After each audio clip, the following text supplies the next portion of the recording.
Halo para kalong malam yang belum tidur. Selamat malam semua. Kali ini aku akan menceritakan kisah mistis yang dialami teman aku saat tinggal di rumah kos area Jakarta. Kisah ini merupakan sambungan dari cerita sebelumnya. Tapi jika kalian berkenan, mungkin bisa buka podcast yang lain yang ada di channel ini. Sebelum masuk ke ceritanya, tidak lupa untuk mengingatkan agar untuk klik like, share, dan subscribe channel ini agar kalian langsung dapat notifikasi episode saat tayang nantinya. Seperti biasa, aku akan menceritakan kisah nyata horor dan fenomena poltergeist yang dialami narasumber. Cerita ini dituangkan dari sudut pandangnya dan originalitas cerita maupun fenomena yang dialami masih 100% sama. Namun oleh penulis dituangkan dalam bentuk fiksi agar lebih menarik dan menyamarkan lokasi dan nama demi privasi yang bersangkutan. Pada part ini, aku akan menceritakan pengalaman yang kualami sendiri akibat teror hantu tanpa kepala ini. Ya, hantu tanpa kepala.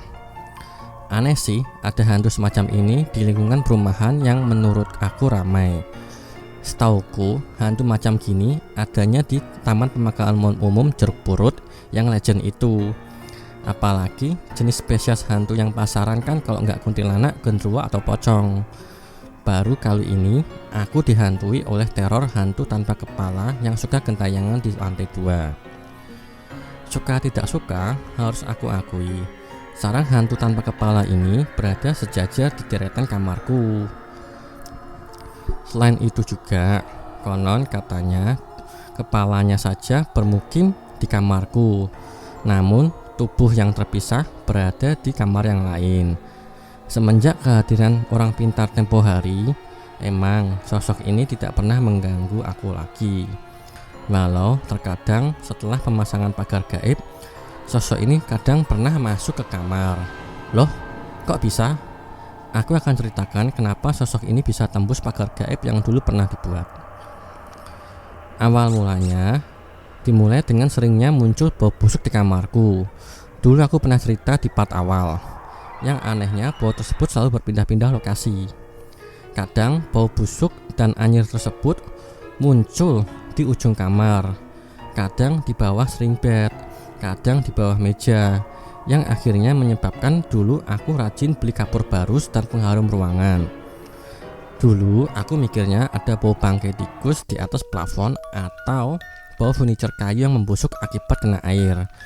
Tapi tiap kali aku mencari, selalu tidak pernah ketemu, dan bau busuk tersebut hanya muncul di malam hari. Pas awal aku masuk kamar ini tidak tampak banyak gangguan oleh makhluk satu ini. Hanya sebatas bau busuk dan terkadang ada penampakan sekilas seperti bayangan bola hitam yang menggelinding di lantai. Namun kejadian penampakan ini hanya sekejap saja. Dari semua teror setan di kosan yang aku alami, hanya makhluk ini yang paling mudah aku rasakan. Mungkin karena sosoknya yang dominan di lantai 2 seperti penuturan si dukun tempo hari.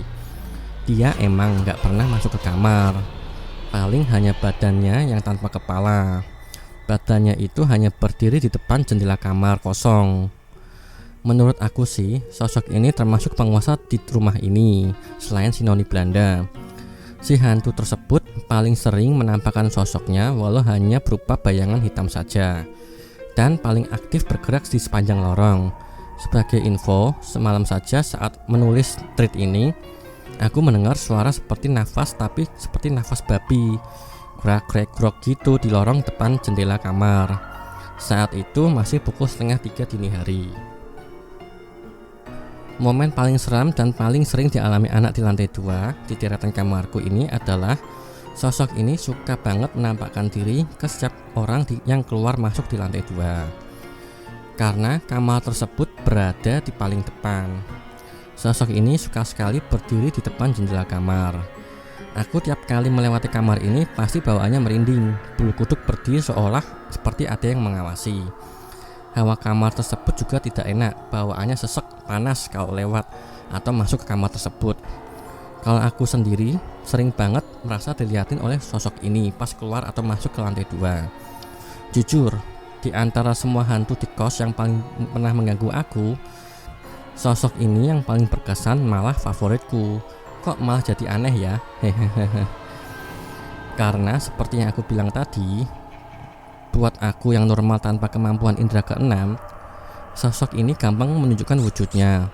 Walau cuma sekedar bayangan hitam dan sekejap, dia juga menunjukkan ciri yang lain kehadirannya, seperti bau busuk maupun hawa panas yang tidak biasa seolah menekan dada. Momen yang paling seram yang pernah aku alami, aku pernah keluar malam jam 11-an. Saat itu aku mau ke apotek 24 jam. Pas saat keluar kamar, aku melihat sosok penampakan kepala dengan rambut panjang hitam yang bergerak seperti menggelinding zigzag di sepanjang lorong depan kamar kosong tersebut. Tingginya kurang lebih 30 sentian dengan panjang rambut yang aku perkirakan sebahu. Waktu itu aku takut banget, tapi mau gimana lagi? Perut udah kram banget. Mau gak mau untuk keluar harus melewati kamar tersebut. Terpaksa harus lari dan gak noleh ke arah dalam kamar. Soalnya kalau melewati kamar itu, mata itu bawaannya pengen ngintip ke dalam kamar.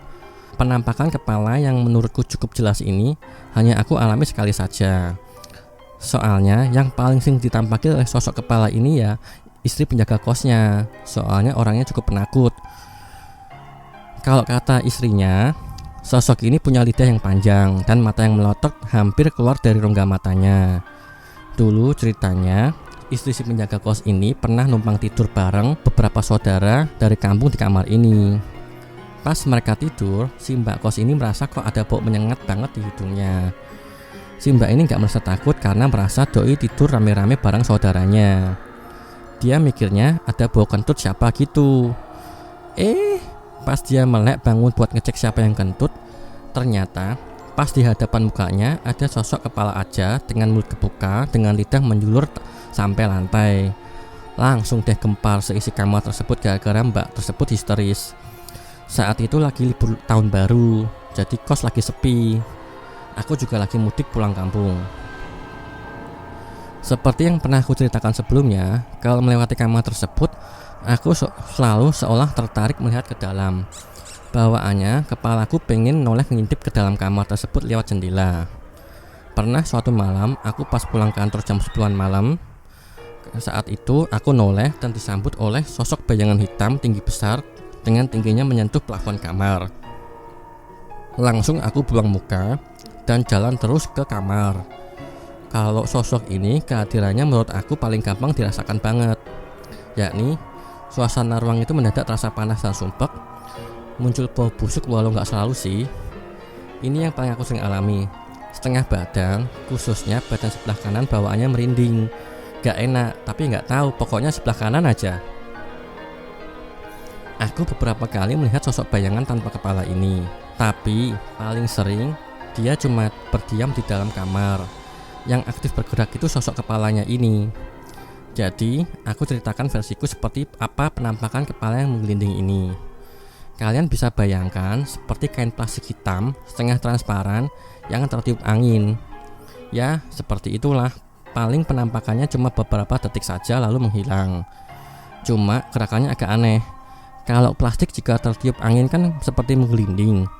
Kalau sosok ini yang aku lihat tidak menggelinding dan tidak terbang seperti yang aku biasa lihat di film horor. Sosok ini bergerak di lantai namun gerakannya cepat. Sosok hantu tanpa kepala ini pernah masuk ke kamarku beberapa kali. Sosok ini termasuk sosok yang iseng banget. Sosok ini paling suka gangguin aku pas tidur. Kalau menurutku sih mungkin sosok ini marah ke aku karena aku pasang daun kelor di kamar, seolah aku kayak nantangin atau merebut wilayah dia. Aslinya sih aku gak ada maksud nantangin dia, tapi mau gimana lagi. Dulu pas awal-awal aku masuk kamar, sering banget terjadi kejadian aneh. Serba salah, kalau didiamin ganggu, dikasih penangkal malah marah. Jadi begini ceritanya, kenapa sosok ini bisa masuk ke kamar? Selain itu memang ada beberapa sosok lain yang pernah masuk ke kamar. Setelah pemasangan pagar gaib, kamar akhirnya steril. Tidak ada kejadian aneh atau seram lagi. Tapi kedamaian itu hanya berjalan 4-5 bulan saja. Karena waktu itu ada renovasi kamar. Ceritanya kamarku ditambah jendela lagi. Tapi setelah jendela kamar mandi selesai dipasang, akibatnya meninggalkan lubang baru di dinding. Sejak saat itu, aku mulai merasakan teror gaib lagi. Aku sebenarnya nggak tahu apakah ada pengaruhnya antara lubang baru di dinding dengan pagar gaib yang mulai hilang. Hanya menduga-duga saja.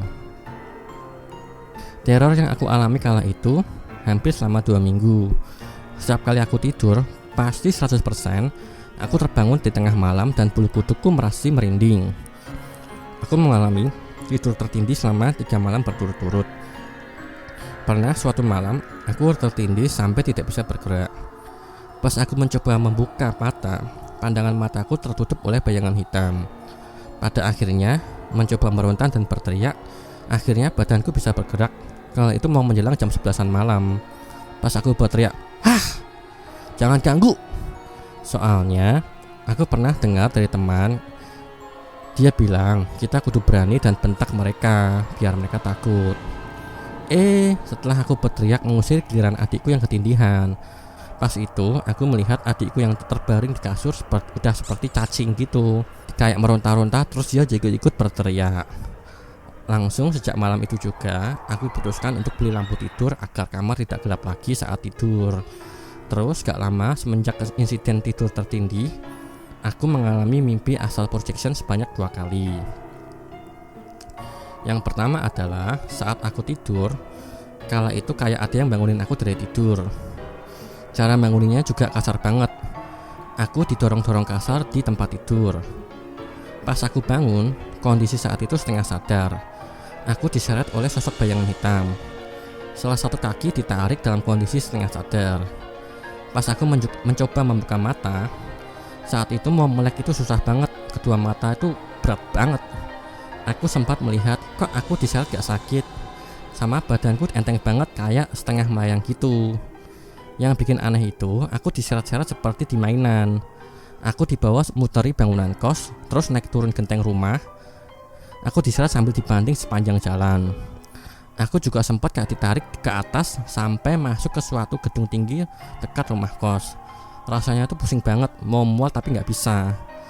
Saat itu yang aku rasakan kayak badan terasa naik turun, kayak dibanting tapi gak sakit. Yang aku ingat dan yang bikin aku takut, aku ditarik ke tempat bangunan tinggi banget, gedungnya mirip apartemen. Terus badan dilempar. Ngeri banget kalau inget. Aku cuma merasa kayaknya bakalan mati. Mungkin ini kali yang dirasain orang yang terjun lompat gedung bunuh diri. Rasa yang muncul kala itu takut mati. Terus tingginya bangunan dan hempasan badan pasti tanah. Pas aku terlempar, mendadak aku bangun dari tidur.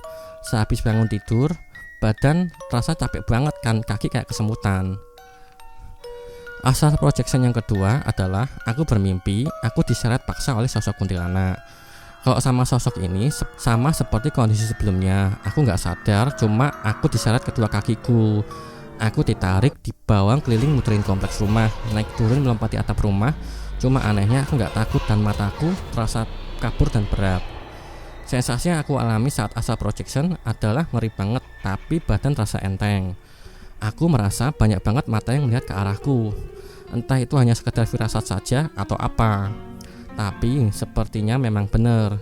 Jika rumah kos itu ramai bener kayak pasar pas malam hari, kayak karnaval. Karena dalam mimpiku, rumah udah penuh sesak dengan banyak makhluk yang agak gak karuan bentuknya. Tapi aku sudah tidak bisa melihat jelas apa saja, karena pandangan mataku terasa berat dan seolah tertutup seperti asap kabut. Semenjak kejadian itu, aku akhirnya memasang lampu tidur agar kamar tidak gelap gulita saat tidur. Aku juga pasang akuarium plus lampunya di sudut kamar yang lain, maksudnya agar ada unsur kehidupan dan suara gemericik air. Aku mengikuti nasihat salah satu paranormal di YouTube, cara buat menangkal gangguan makhluk gaib, sama tidak lupa doa sebelum tidur.